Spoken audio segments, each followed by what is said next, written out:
গাড়ির এসিতে তো কার্বন কম্পাউন্ড নেই। বাড়ির ভেতরে গিয়ে দেখা যাক, চল।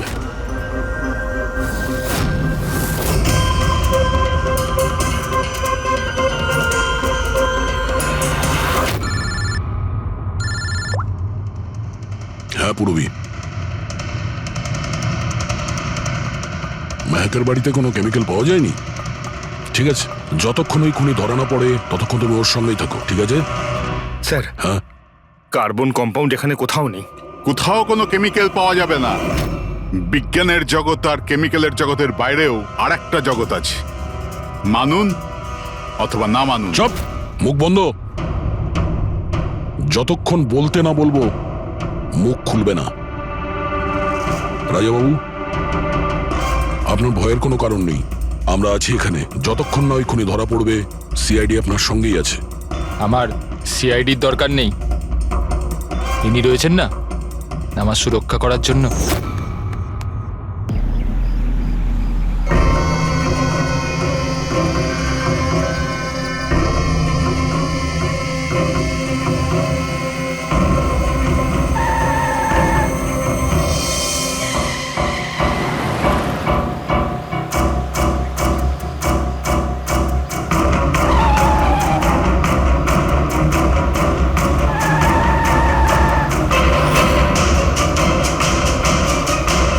চলন্ত গাড়িতে ঘুমানো ভালো কথা নয়।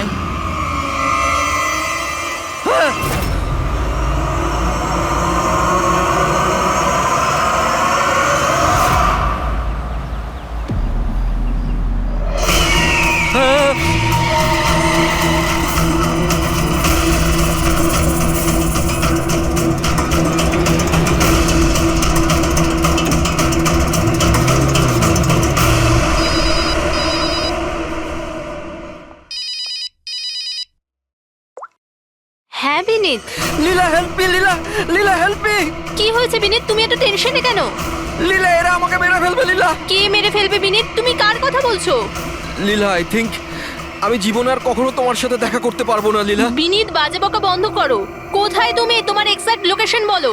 আমি সিবাস স্ট্যান্ড রোডে আছি, পুরনো পোস্ট অফিসের কাছে। বিনীত, একটা কাজ করো, তুমি ওখানেই থাকো, আমি ট্যাক্সি নিয়ে এক্ষুনি তোমাকে ওখানে নিতে যাচ্ছি। হ্যালো লীলা। হ্যালো বিনীত, তুমি ঠিক আছো? আরে এই ফোনটাও না। হ্যালো লীলা। এই ফোনটাও এক্ষুনি কাটার ছিল।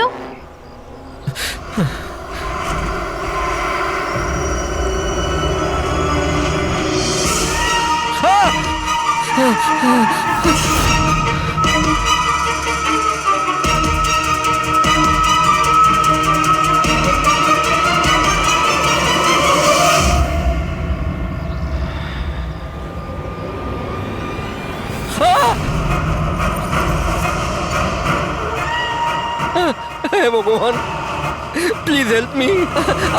আমাকে আমার বাড়িতে ঠিক মতো পৌঁছে দাও প্লিজ।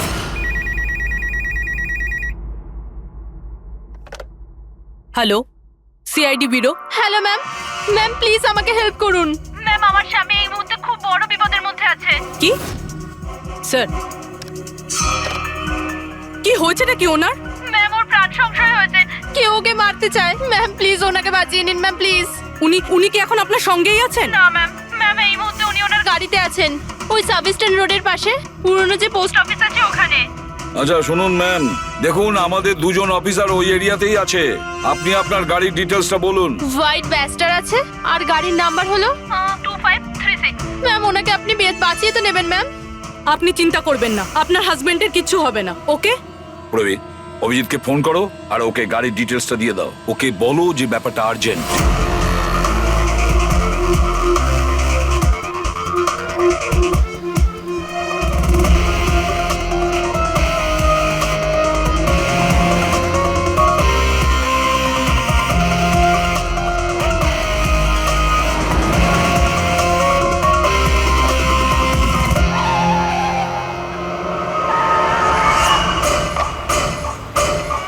হ্যাঁ হ্যাঁ, এই নাম্বারটাই।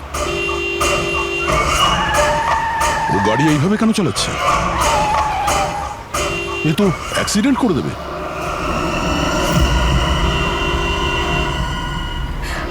আমাকে ক্ষমা করে দাও, আমাকে ক্ষমা করে দাও, আমি মরতে চাই না, আমাকে ক্ষমা করে দাও। কার সঙ্গে কথা বলছে? গাড়িতে তো কেউই নেই। আরে আমাকে বিনীত ক্ষমা কার করে সঙ্গে দাও। কথা বলছো? গাড়িতে তো কেউ অন্ধ নেই। হয়ে গেছো তোমরা দেখতে পাচ্ছ না এতগুলো লোক আমাকে ডাকছে?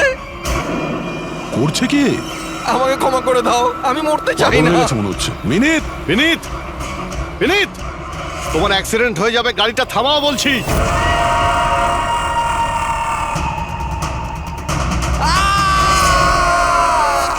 আঙ্কেল আমার সাথে খেলো না, খুব মজা হবে। মিনিট গাড়ি থামাও, সাইডে দাঁড় করাও।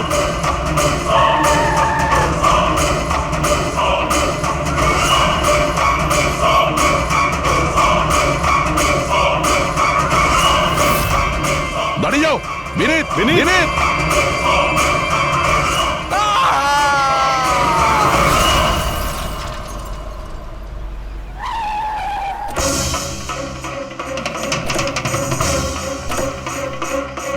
বিনীত, ও নো, এ তো মারা গেছে। স্মেল আসছে।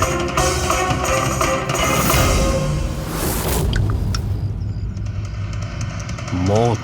ড্রিঙ্ক করে গাড়ি চালাচ্ছিল, কিন্তু ও গাড়িতে কথা বলছিল কার সাথে? মদের নেশায় ভুলভাল বকছিল। মদ খেলে তো এটাই হয়, অ্যাক্সিডেন্ট। আপনি তো আমাকে কথা দিয়েছিলেন না যে বিনীতের কিচ্ছু হবে না, তো এটা কি হয়ে গেল? দেখুন ম্যাডাম, যদি ওনার অন্য কোনো দের হাত থেকে প্রাণ সংশয় থাকতো, আমরা ওনাকে নিশ্চয়ই বাঁচাতাম। কিন্তু উনি তো নিজেই মদ খেয়ে গাড়ি চালাচ্ছিলেন। আপনি তো জানেন এটা কতটা ডেঞ্জারাস। না, ওনার প্রাণ ওনার নিজের জন্য যায়নি, বরং তাদের জন্য গেছে যারাও এতদিন ধরে ওকে বিরক্ত করছিল। কারা? সকাল সন্ধে ঘুমিয়ে জেগে সব সময় ওকে বিরক্ত করত। উনি এতটাই চিন্তিত হয়ে গিয়েছিলেন যে উনি নিজের বিজনেসেও পুরোপুরি নজর দিতে পারছিলেন না। কোন লোকের কথা বলছেন আপনি? একটু পরিষ্কার করে বলুন। ম্যাম, বিনীতের মৃত্যু আমাদের সামনে হয়েছে, আর ওই সময় ও ছাড়া গাড়িতে কেউ ছিল না। তাহলে ওর মৃত্যুর দোষ আপনি অন্য কারোর ঘাড়ে চাপাচ্ছেন কেন? কারণ ওনার খুন হয়েছে, মার্ডার, এটা মার্ডার। মার্ডার হয়েছে? আপনি কি জানেন কারা করেছে এটা? আত্মারা। হতে পারে আপনারা ওই আত্মাটাকে দেখতে পাননি, কিন্তু বিনীত ওদের পরিষ্কারভাবে দেখতে পেত। সিআইডিরা আত্মা টাত্মায় বিশ্বাস করে না। আপনিও মানতেন স্যার, যদি আপনি 2 সপ্তাহ আগের ঘটনাটা দেখে থাকতেন। লীলা ওঠো, ওঠো লীলা, লীলা ওঠো। বিনীত, বিনীত,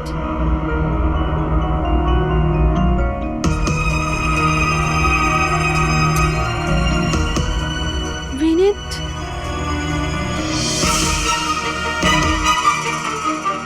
বিনীত, কি হয়েছে বিনীত? ওই দেখো, আলমারির ওপরে। কি আছে ওখানে বিনীত? লীলা, আলমারির উপরে কেউ আমাকে দেখছে, আমাকে শুতে দিচ্ছে না। বিনীত, ওখানে কিচ্ছু নেই, কিচ্ছু নেই। তুমি না নিশ্চয়ই কোনো খারাপ স্বপ্ন দেখেছো। চলো শোবে চলো। আমি কোনো স্বপ্ন দেখিনি, ওই দেখো এখনো দেখছে আমাকে। তুমি কেন দেখতে পাচ্ছ না? বিনীত, ওখানে কিচ্ছু নেই। তোমার শরীর ঠিক নেই বিনীত, চলো তুমি এসে শুয়ে পড়ো, চলো। কিচ্ছু নেই বিনীত, তুমি না খারাপ স্বপ্ন দেখেছো, তার জন্য এরকম হচ্ছে। সরি, আমাকে ক্ষমা করে দাও প্লিজ। 1 মিনিট। আর এই বিনীত কি কারণে ক্ষমা চাইছিল? এটা তো আমিও জানি না স্যার। বিনীত কাজ কি করতো? স্যার ওনার কোম্পানি হসপিটালে মেডিকেল ইকুইপমেন্ট সাপ্লাই করতো।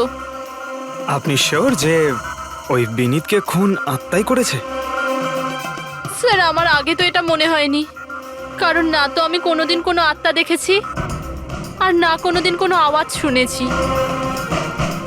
কিন্তু পরে আমার বিনীতের কথাই বিশ্বাস হতে লাগলো যে ও সত্যি কথা বলছে।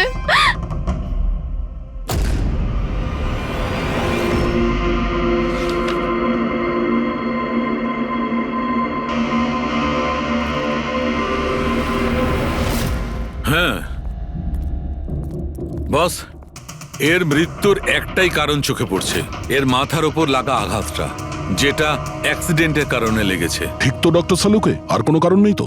হ্যাঁ, দয়া, ভিসেরা স্যাম্পলকে চেক করা এখনো বাকি আছে, কিন্তু প্রাইমা ফেসি তো এটাই বলছে মৃত্যুর কারণ অ্যাক্সিডেন্ট। আর বস, এর রক্তের মধ্যে আমি অ্যালকোহল অনেকটা বেশি মাত্রায় পেয়েছি। ও, আমার মনে হচ্ছে সেই কারণেই ওর হ্যালুসিনেশন শুরু হয়, আরো ধাক্কা মেরে দেয়। তার মানে হলো এটা কোনো খুনের ব্যাপার নয়। আমরা চাইলেই ওদের বডিটা ফেরত দিয়ে দিতে পারি। যদি কোনো ডাউট থাকে সেটা ভিসেরা স্যাম্পল থেকে জানা যেতে পারে। কি জানি স্যার, আমার কেমন যেন মনে হচ্ছে যে এই কেস অতটা সোজা নয়। কারণ আমরা যখন লীলাকে জিজ্ঞাসা করলাম যে এই বিনীত কার কাছে ক্ষমা চাইছিল, তখন কথাটা এড়িয়ে গেল। আমরাও কি শেষকৃত্যে যাব নাকি? ওখানে আত্মীয়রাও থাকবে, বন্ধুরাও থাকবে, অনেকেই থাকবে। যদি কিছু জানতে পারা যায়। যাও, নিশ্চয়ই যাবে ফিউরালে।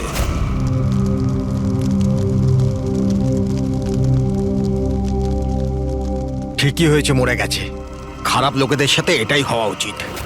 তুমি একদম ঠিক বলেছো, এই ধরনের লোকের এরকমই মৃত্যু হওয়া উচিত। ব্যাস, আর ওই দিনটার অপেক্ষা করছি যেদিন ওই দুজনেরও চিতা জ্বলতে দেখব। ওই দিন আমি তোমাদের দুজনকে অনেক বড় পার্টি দেব। কি সমস্যা কি তোমার? হ্যাঁ, এখানে একটা শোক পালন করার জায়গায় উৎসব পালনের কথা বলছো তোমরা? কেন করব না উৎসব?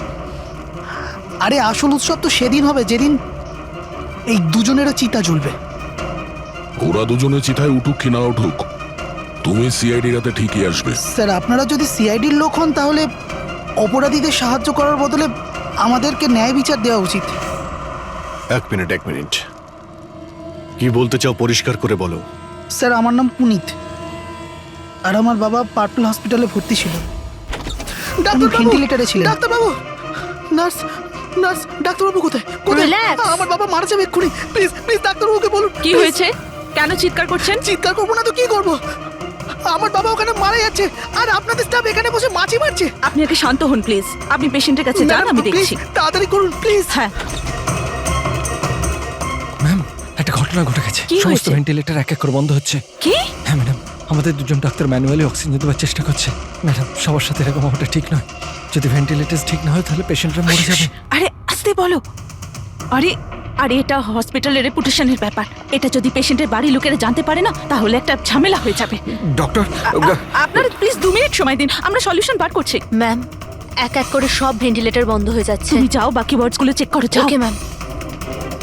আরে ওই আমাদের সাপ্লায়ার বিনীতকে ফোন করো না, ওই সব কিছু ব্যবস্থা করে দেবে। প্লিজ টেনশন নেওয়ার কোনো ব্যাপার নেই। ডক্টর মেহেক, হচ্ছে কি এসব? স্যার, ভেন্টিলেটর সব বন্ধ হয়ে গেছে স্যার। আপনারা প্লিজ শান্ত হন, আমি কথা বলছি। স্যার, এক এক করে সমস্ত ভেন্টিলেটর বন্ধ হয়ে যাচ্ছে স্যার। কি, এটা কিভাবে হতে পারে? তো কোনো হসপিটালে ফোন করো না, ওখান থেকে আনাও। আরে রাজা, ফোন লাগাও। আর মেহেক, একটা কাজ করো, এখানে যে টেকনিশিয়ান আছে ওকে ডাকো। রাজা, কি হলো তোমার? তুমি কি শুনতে পাচ্ছ না স্যার কি বললেন? আপনারা কি ডিসকাস করে টাইম ওয়েস্ট করছেন? আমার বাবা মারা যাবে ওখানে। আপনি প্লিজ একটু শান্ত হন, আমরা এক্ষুনি যাচ্ছি please. Ma'am, sir, ma'am, very bad news. দুটো পেশেন্টের জীবন চলে গেছে। 5টা পেশেন্ট খুব ক্রিটিক্যাল অবস্থায় আছে। স্যার, আজ আমাদের পরিবারের লোক আমাদের সাথে নেই। এর জন্য দায়ী শুধুমাত্র এই 3 জন লোক, বিনীত, মেহেক আর রাজা। আচ্ছা, এই বিনীত তো ইকুইপমেন্ট সাপ্লাই করতো, তাই না? হ্যাঁ স্যার। আর বাকি দুজন? স্যার, যেদিন এই ঘটনাটা ঘটেছিল সেদিন মেহেক ডক্টর ইনচার্জ ছিল, আর রাজা হসপিটালে অ্যাডমিন সামলাতো। আচ্ছা, এনারা দুজনে কি শুধু হসপিটাল থেকে এসেছেন নাকি ওখান থেকে আরো অনেকে এসেছেন? এসছে স্যার, ওই হেড নার্স পরিণীতা, ওই শেখর যে মেনটেন্যান্সে ছিল, আর উনি ডক্টর কেদার, এই হসপিটালের মালিক। ঠিক আছে, এখন শান্ত হয়ে যাও। আমরা এই মামলার গভীরে যাব। যদি তোমার বাবার সঙ্গে কোনো অন্যায় হয় তো ন্যায় বিচার তুমি নিশ্চয়ই পাবে।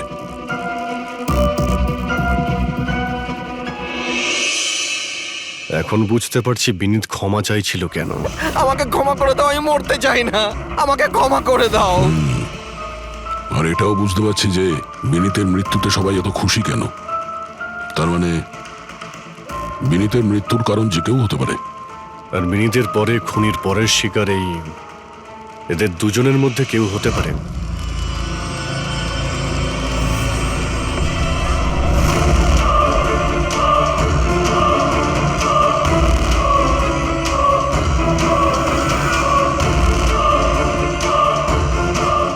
ক্ষমা করে দাও। তুমি আমাকে কেন মরতে দিলে? আমার পিছু নিও না।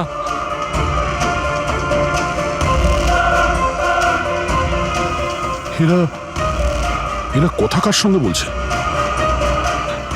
আমার পিছু নিও না। আরে সেই কাল্পনিক লোকগুলোর সঙ্গে যার সঙ্গে বিনীত কথা বলছিল। চাইলে তুমি আমাকে বাঁচাতে পারতে, কেন মরতে দিলে আমাকে?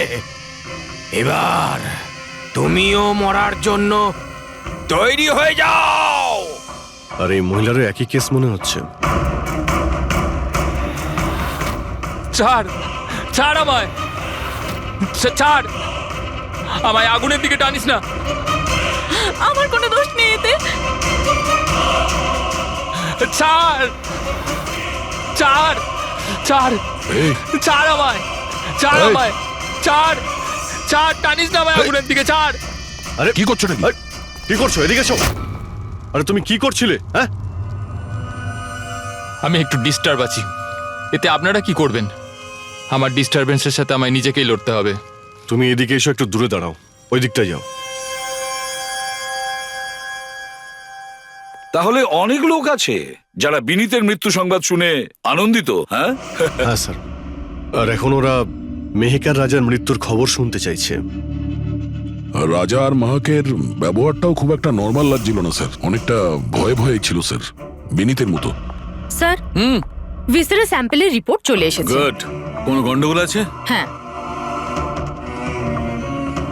একজন সাধারণ মানুষের রক্ত যতটা লাল হয়, বিনীতের রক্ত তার থেকে অনেক বেশি লাল ছিল। ও, এখন বুঝতে পারছি যে বিনীত কেন আত্মা দেখতে পেত। কেন স্যার? পুরবী, মানুষের রক্ত যখন সাধারণের থেকে অনেক বেশি লাল হয়, তার মানে এইটা দাঁড়ায় যে ওই মানুষটি অনেক বেশি দীর্ঘ সময় ধরে কার্বন কম্পাউন্ডের সংস্পর্শে ছিল। আর এই কার্বন কম্পাউন্ডের কারণেই ওর হ্যালুসিনেশন হতো ভীষণ ভাবে। তার মানে কেউ জেনে শুনে বিনীতকে ওই কার্বন কম্পাউন্ডের সংস্পর্শে এনেছিল, যার ফলে বিনীতের মানসিক অবস্থা খারাপ হয়ে গেল আর ওর মৃত্যুর কারণও হয়ে গেল। স্যার, এই খুনি এই কার্বন কম্পাউন্ড পেল কোথায়? এই আমাদের আশেপাশেই সব জায়গায় কার্বন কম্পাউন্ড ছড়িয়ে আছে। মডার্ন জীবনে আমরা যতগুলো মেশিনারি ব্যবহার করছি, ওই সবগুলো, প্রায় সবগুলো কার্বন কম্পাউন্ড ছড়ায়। হ্যাঁ, যে কেউ মেশিনের উপর এরকম কারুকার্য করে এটা করতেই পারে। তার মানে বিনীত গাড়িতে বসার আগে এরকম কোনো কেমিক্যালের সংস্পর্শে এসেছিল, যার জন্য ওর এইসব হ্যালুসিনেশন এইসব হচ্ছিল স্যার। ঠিক কথা বস। গাড়িটার এক্সস্ট সিস্টেমটা চেক করতে হবে। গন্ডগোলটা ওখানেই হয়েছে।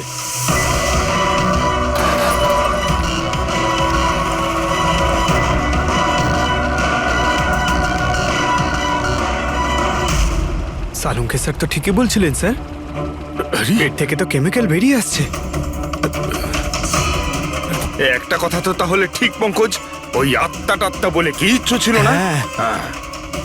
স্যার, তার মানে এখন খুনের নিশানায় দুজন রয়েছে, রাজা আর মেহেক।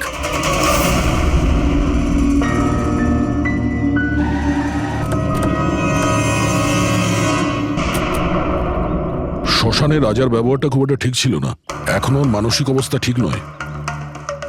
আরে স্যার, দরজা তো খোলা। আচ্ছা, খুনি রাজার কাছে পৌঁছে যায়নি তো? এসব কি হচ্ছে? ক্যান্ডেলস,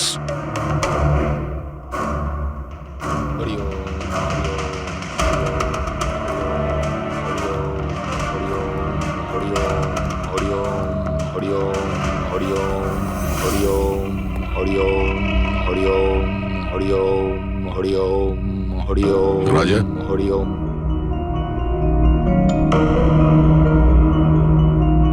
এখন ঠিক আছো? কারা আপনারা? সিআইডি। বিনীতের শেষকৃত্যে দেখা হয়েছিল আমাদের। তুমি আগুনে ঝাঁপাতে যাচ্ছিলে, আমরা তোমাকে আটকেছিলাম, মনে আছে?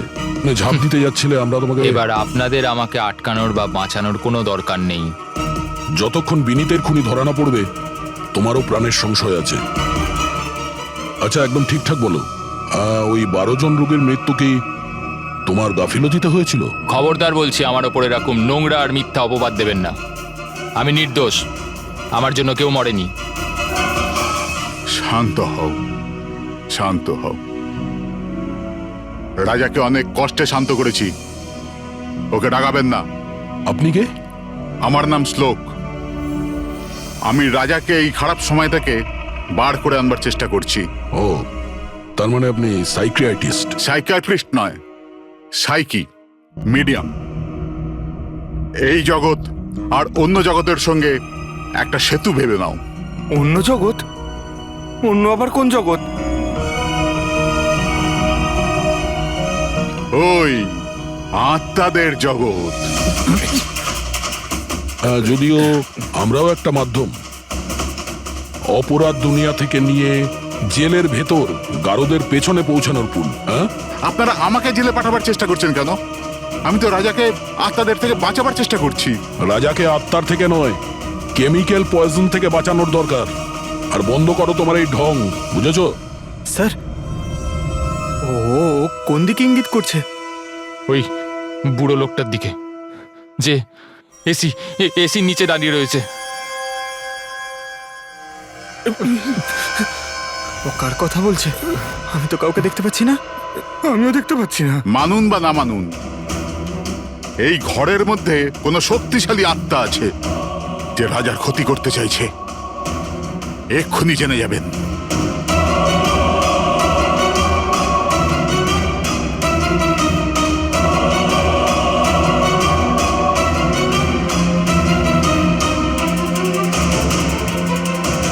মিটার দিয়ে আত্মা দেখা যাবে?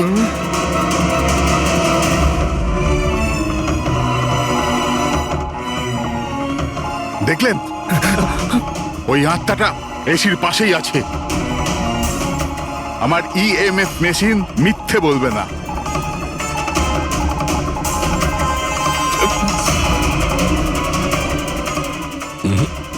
তবে আমাদের ওই মিটার ভুল হতে পারে না, বুঝলে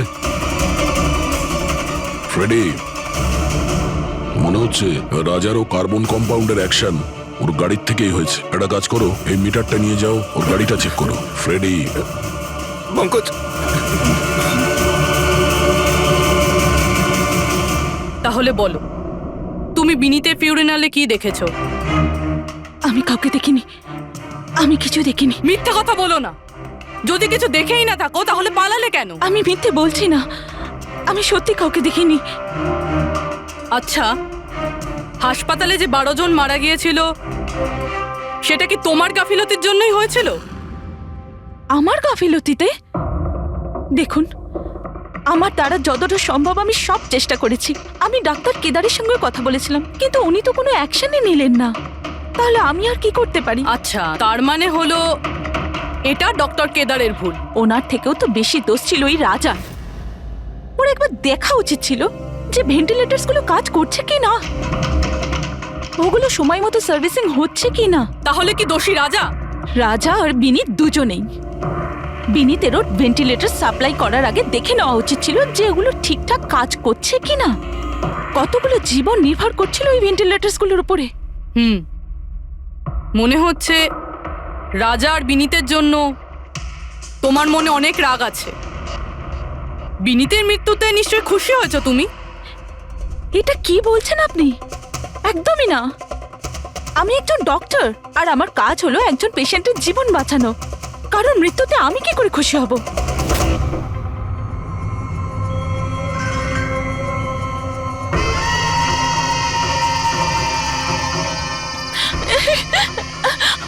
আবার এসে গেছে, আবার এসে গেছে। কিন্তু কিন্তু এখানে তো কেউই নেই। আরে এখানে কেউই নেই। দেখো, তুমি ভয় পেও না। যতক্ষণ আমি আছি তোমার কিছু হবে না, ঠিক আছে?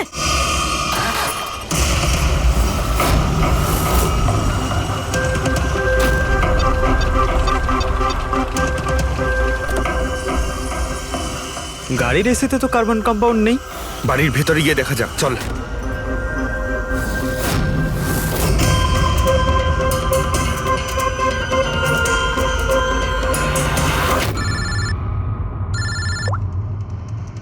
হ্যাঁ পূর্বী, মেহকের বাড়িতে কোনো কেমিক্যাল পাওয়া যায়নি? ঠিক আছে, যতক্ষণ ওই খুনি ধরা না পড়ে ততক্ষণ তুমি ওর সঙ্গেই থাকো, ঠিক আছে? স্যার হ্যাঁ, কার্বন কম্পাউন্ড এখানে কোথাও নেই। কোথাও কোনো কেমিক্যাল পাওয়া যাবে না।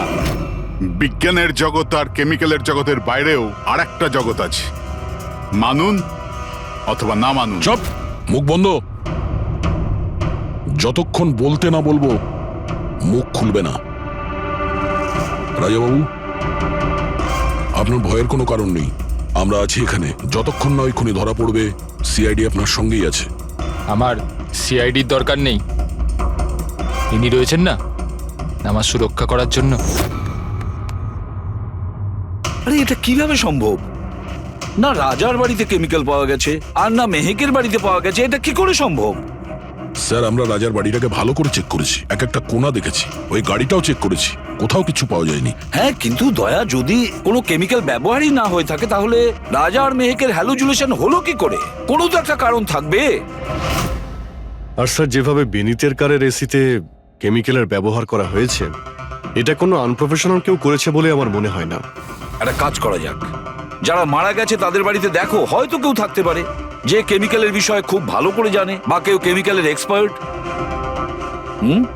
আর হ্যাঁ, হসপিটালের ওই স্টাফকে ডাকো। চিফ নার্স যে আছে না, হেড নার্স পরিণীতা, আর হেড টেকনিশিয়ান শেখর, আর মালিক কেদার, তিনজনকেই ডাকো। স্যার, দেখা যাক।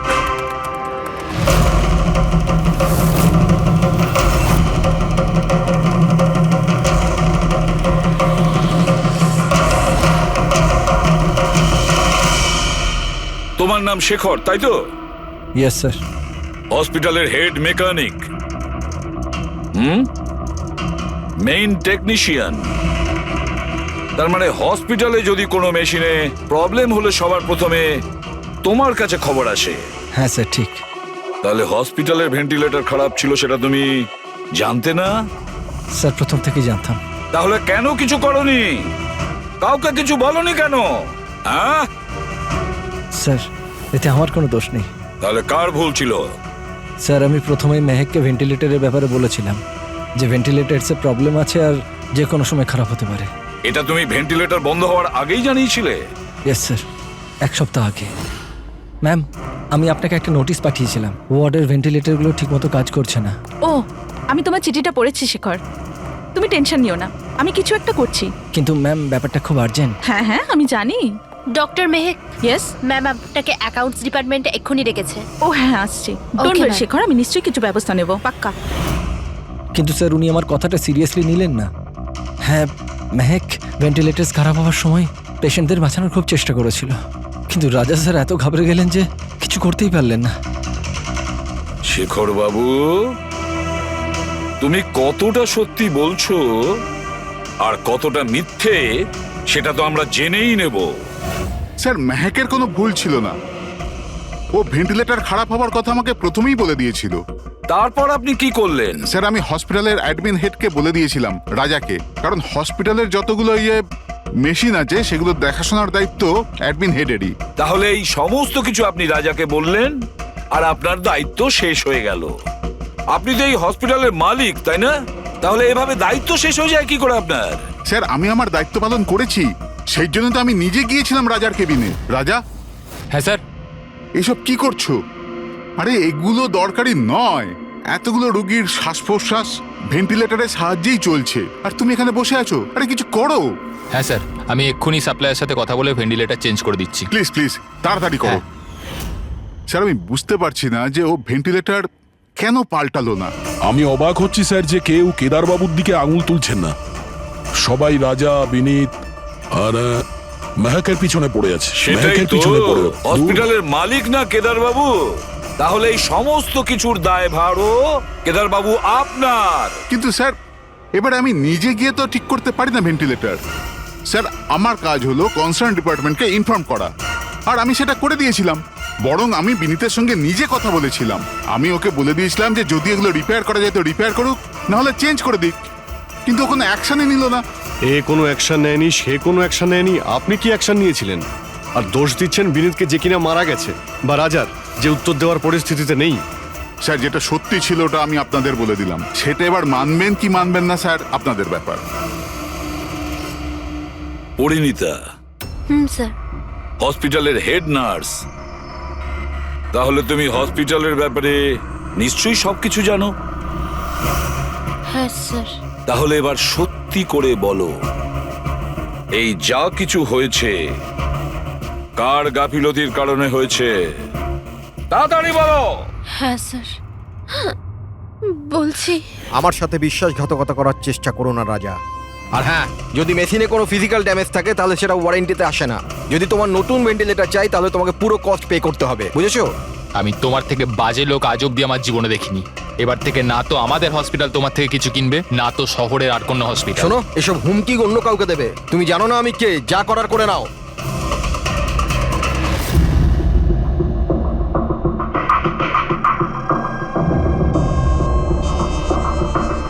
এই যা কিছুই হয়েছে এই রাজা আর বিনীতের ঝগড়ার কারণেই হয়েছে।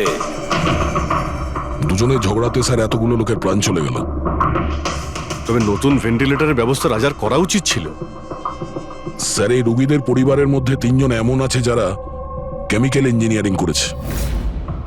আচ্ছা, 3 জন? তাহলে ওদের ঠিকুজি কুষ্টি বের করো, দেখি কি আছে।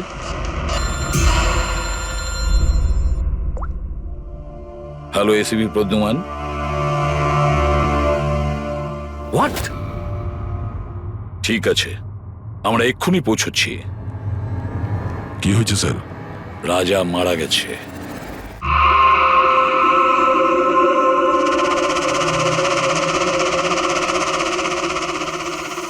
দয়া, এর মৃত্যু তো মাথায় চোট লাগার কারণেই হয়েছে। মনে হচ্ছে ছাদ থেকে লাফ দিয়েছে। হতে পারে হ্যালুসিনেশন এত জোরে হয়ে গেছে যে ঘাবড়ে গিয়ে রাজা উপর থেকে ঝাঁপ মেরে দিয়েছে। আর তুমি খেয়াল রাখছিলে না এর? এই খেয়াল রেখেছো তুমি? হ্যাঁ স্যার, রাজা তো একদম শান্ত হয়ে শুয়ে পড়েছিল। আমি কি করে জানবো যে হঠাৎ করে উঠে পড়বে আর আত্মহত্যা করে ফেলবে? যখন এটা হয়েছিল তুমি কোথায় ছিলে? হ্যাঁ স্যার, আমি অন্য ঘরে শুয়েছিলাম। তখনই আমি রাজার জোরে জোরে চিৎকার শুনলাম। আমি এই আত্মাদের সহ্য করতে পারছি না, আমার নিস্তার চাই, মুক্তি চাই। আর যতক্ষণ আমি ওর কাছে পৌঁছবো ততক্ষণ ও ছাদ থেকে পড়ে গেছে। বাহ, কি অদ্ভুত ব্যাপার। রাজাকে একলা রেখে তুমি নাকে তেল দিয়ে ঘুমোচ্ছিলে? হ্যাঁ, আমি তো মনস্থির করেই ছিলাম ঘুমোবো না। কে জানে কিভাবে ঘুমিয়ে পড়লাম। নিশ্চয়ই আমাকে ওই আত্মাগুলোই ঘুম পাড়িয়ে দিয়েছিল। আপনি এটা দেখুন স্যার, মিটারের রিডিং কত বেড়ে গেছে। আমারও কিন্তু একটু ক্লান্তি ভাব লাগছে স্যার। আর দ্বিতীয়বার যদি আমাকে এই মিটার দেখিয়ে দিস না তাহলে মনে রাখিস। দয়া, 1 মিনিট ভাই, একটু মিটারটা দেখি। এই নিন। এই মিটারটা আমি রাখছি। হ্যাঁ, আমি ফেরত দিয়ে দেবো পরে। ঠিক আছে স্যার, কিন্তু দিয়ে দেবেন। হ্যাঁ, দিয়ে দেবো দিয়ে দেবো। বরং এখন তুমি বাড়ি গিয়ে একটু আরাম করো। ক্লান্ত হয়ে গেছো, একটু দুর্বলও লাগছে। হ্যাঁ হ্যাঁ স্যার। ঠিক মতো ঘুমও হয়নি। যাও আরাম করো। এটা কি ডক্টর সালুকে? ওকে যেতে দিলেন আর এই মিটারটা রেখে দিলেন? দয়া, এই যে মিটারটা না, এটা খুব কাজের জিনিস।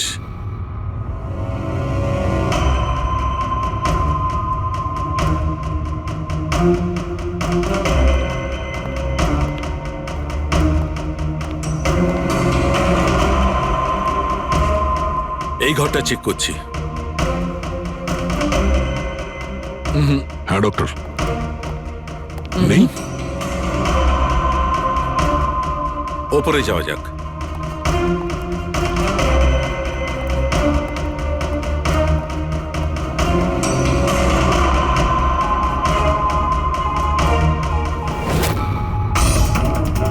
আরে সালুঙ্কে স্যার, সাবধানে।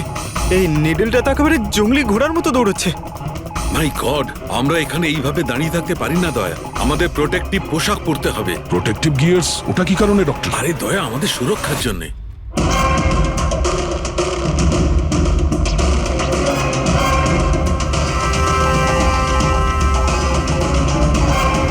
এই দেখো, সবচেয়ে বেশি মিটার রিডিং এখানেই পাওয়া যাচ্ছে, এই এসিটার নিচে। মনে স্যার ওই পঙ্কজ, খবরদার খবরদার যদি আত্মার নাম নিয়েছো। স্যার, এই মিটারটা কোন দিকে ইঙ্গিত করছে? বলছি বাইরে চলো, বাইরে চলো।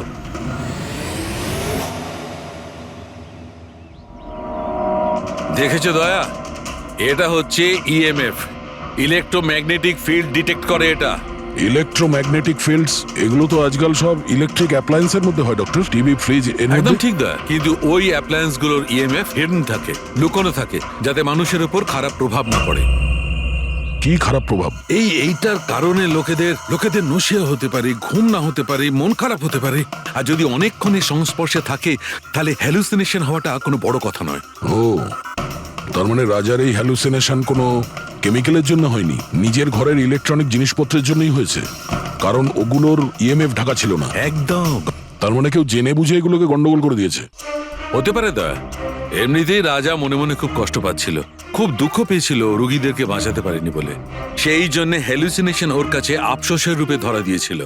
হতে পারে এই অনুতাপের জন্য বিনীতেরও মৃত্যু হয়েছে। একদম ঠিক। আর ওই অশোক, ওরও দুর্বলতা সেই জন্যই মনে হচ্ছিল, যেহেতু ও এই ইএমএফ এর সংস্পর্শে অনেকক্ষণ ছিল। এখানে ওই কার্বন কম্পাউন্ড পাওয়া যায়নি বাড়িতে। পাবেটা কি করে দা? কারণ এখানে তো ইএমএফ এর ব্যবহার হচ্ছিল, আর সবচেয়ে বেশি রিডিং উঠছিল বেডরুমে এসির কাছে। তার মানে বেডরুমের এসিতে কোনো কারুকাজ করা হয়েছে। তাহলে তো মেহেকের বাড়িতে ওই ইএমএফ হনো। আমার তাড়াতাড়ি পূরবীকে ইনফর্ম করতে হবে।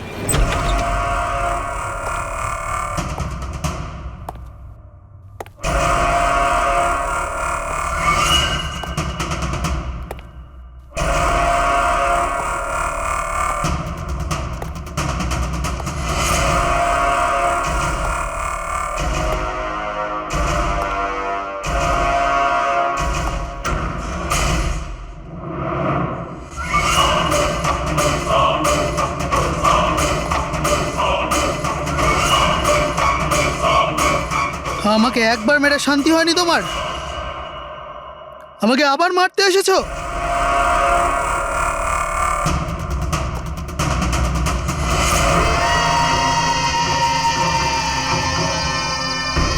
তুমি?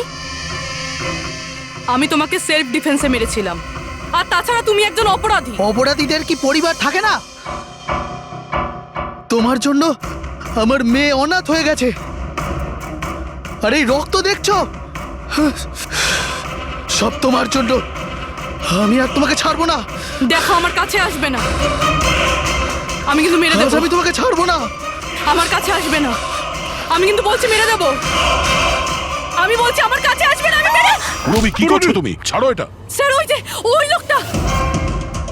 কি? স্যার এখানে। স্যার ওনাকে ধরুন, উনি আমাকে মারতে চান। এক মিনিট, আগে এখান থেকে বাইরে চলুন। তাড়াতাড়ি চলো, প্লিজ তাড়াতাড়ি, প্লিজ তাড়াতাড়ি, ফাস্ট। এই হলো সেই তিনজন যাদের সম্পর্ক কেমিক্যাল ইঞ্জিনিয়ারিং এর সঙ্গে আছে। সুহাস, দীপক আর কিশোর। খুনি এদের মধ্যে যে কেউ হতে পারে। না অভিজিৎ, কারের এসিতে কেমিক্যাল ফিক্স করাটা অন্য ব্যাপার, আর ইলেকট্রোম্যাগনেটিক ফিল্ডকে এত চাতুর্যের সঙ্গে ব্যবহার করাটা অন্য কথা। আমার মনে হচ্ছে ও এমন একজন লোক যার সায়েন্সে, মেডিকেল সায়েন্সের উপর খুব ভালো দখল আছে, হয়তো কোনো ডক্টর অথবা সায়েন্টিস্ট। যেই করুক, সে ইলেকট্রোম্যাগনেটিক ফিল্ড ভালো মতন ব্যবহার করেছে, যাতে মেহেক আর রাজা ওরা দুজনেই যাতে ইএমএফ এর সংস্পর্শে থাকে। হতে পারে হসপিটালে ওরা দুজন নিজেদের কাজ করছিল, তখনও এই ইএমএফ ওখানে উপস্থিত ছিল। তাহলে স্যার হতে পারে হসপিটালের কোনো মেশিনের সাথেও গন্ডগোল করা হয়েছে। নিশ্চয়ই দয়া, নিশ্চয়ই।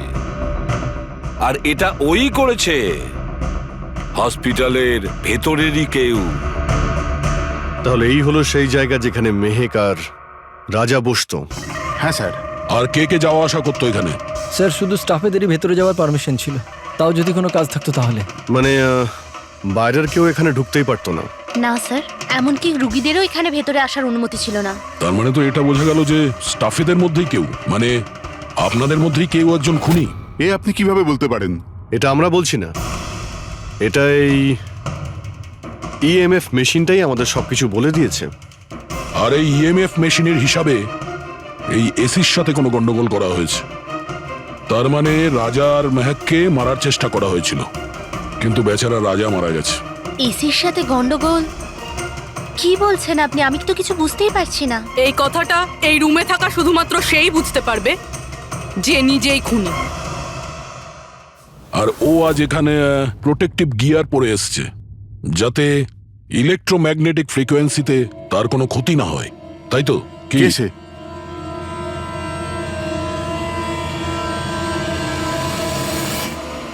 এদিকে এসো।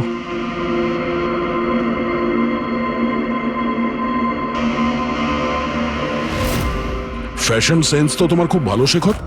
জামা কাপড়ের ভেতরে এই সুরক্ষা কবচ। দেখো, তোমার সমস্ত প্ল্যান আমরা জেনে ফেলেছি, তোমার ব্যাপারে সমস্ত খোঁজ খবর নিয়েছি। তুমি এখানকার এমন একজন টেকনিশিয়ান যে এসির সঙ্গে কোনো গন্ডগোল করতে পারে। এখন তাড়াতাড়ি বলো, কেন করেছো তুমি এসব? আমি করেছি সব। আর কি ভুল করেছি আমি যদি মেহেক, বিনীতা, রাজার ওপর অভিযোগ লাগিয়েছি তো? এদের জন্য 12টা পেশেন্টের মৃত্যু হয়েছে, যেটা আমি দেখতে পারিনি। তারপর আমি ভাবলাম যে এদের এরকমই মৃত্যু দেবার প্রয়োজন আছে, যেভাবে 12টা পেশেন্ট মারা গেছে। সেই জন্য আমি EMF আর কার্বন কম্পাউন্ডের বিষ ব্যবহার করেছি ওদের মারার জন্য, যাতে এদেরকে এমন মৃত্যু দিতে পারি, মৃত্যু নয়, একটা ভয়ঙ্কর মৃত্যু। এটাই আমার ন্যায় বিচার। শাস্তি দেওয়ার অধিকার শুধুমাত্র আইনের আছে, অন্য কারো নয়, বুঝেছো? তুমি জানতে যে এই কেমিক্যাল ব্যবহার করলে ওদের হ্যালুসিনেশন হবে। ওই মারা যাওয়া রোগীগুলো ওরা সামনে দেখতে পাবে, যার জন্য ও পাগল হয়ে যাবে, তাই তো? কিন্তু আমি আমার লক্ষ্য পূরণ করতে পেরেছি। যেরকম মৃত্যু আমি চেয়েছিলাম দিতে, সেরকমই মৃত্যু বিনীতা, রাজাকে আমি দিয়েছি। কিন্তু দুঃখের ব্যাপার, মেহেককে আপনারা শেষ মুহূর্তে বাঁচিয়ে নিলেন। সফল তো তুমি তখন হতে যদি তুমি কোনো অপরাধ না করে ওদেরকে শাস্তি দিতে। তোমার আর ওদের মধ্যে কি পার্থক্য রইল? এখন তুমিও একজন খুনি, তবে তুমি কি শাস্তি পাবে সেটা এখন আদালত ঠিক করবে।